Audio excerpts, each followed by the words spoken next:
ইতিহাসের সবচেয়ে রহস্যময় বিমান গায়েব হওয়ার কাহিনী।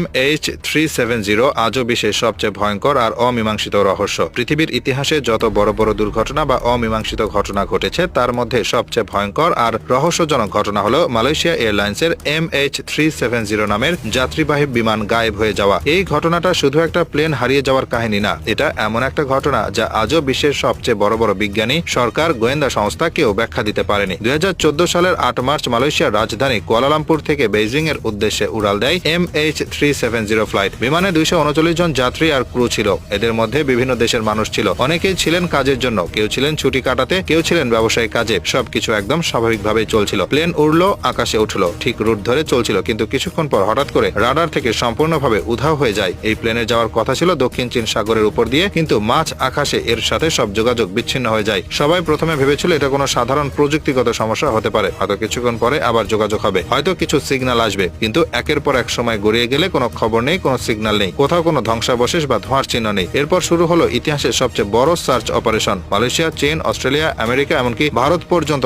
একসাথে মিলে সাগর আর আকাশ চষে ফেলতে শুরু করে। হাজার হাজার নটিক্যাল মাইল এলাকা, গভীর সাগরের নিচ, আকাশের প্রতিটা কোণা স্যাটেলাইট দিয়ে স্ক্যান করা হয়। হেলিকপ্টার, সাবমেরিন, জাহাজ সব লাগানো হয়, কিন্তু আশ্চর্যের বিষয় হলো কোনো কিছু পাওয়া যায় না। পরে স্যাটেলাইটের ডেটা বিশ্লেষণ করে দেখা যায় প্লেনটা দক্ষিণে ইন্ডিয়ান মহাসাগরের দিকে চলে গেছে, কিন্তু কেন গেছে, কিভাবে গেছে, কে নিয়ন্ত্রণ করেছে সেটা কেউ বুঝে উঠতে পারেনি। এরপরে শুরু হয় হাজারটা কল্পনা, নানা থিওরি। কেউ বলে প্লেনের পাইলট ইচ্ছা করে নিজের প্লেন নিয়ে অন্যদিকে চলে গেছে, কেউ বলে এটা হাইজ্যাক হয়েছিল, কেউ আবার বলে যান্ত্রিক ত্রুটির কারণে প্লেন নিজের পথ হারিয়ে ফেলেছে। সবচেয়ে ভয়ঙ্কর আর অবিশ্বাস্য থিওরি হলো টাইম লুপ বা অন্য কোনো অজানা ডাইমেনশনে ঢুকে যাওয়ার কাহিনী। অনেকে বলে এত বড় একটা প্লেন কোনো সাধারণ জায়গায় হারিয়ে যেতে পারে না, নিশ্চয়ই এটা কোনো অদৃশ্য জগৎ বা বৈজ্ঞানিকভাবে ব্যাখ্যা করা যায় না এমন কিছুর মধ্যে ঢুকে গেছে। এর কিছুদিন পর ভারতের আন্দামান দ্বীপের কাছাকাছি সাগরের মধ্যে কিছু ধ্বংসাবশেষ পাওয়া গেলেও নিশ্চিত করে কেউ প্রমাণ দিতে পারেনি যে এগুলো MH370 এর অংশ।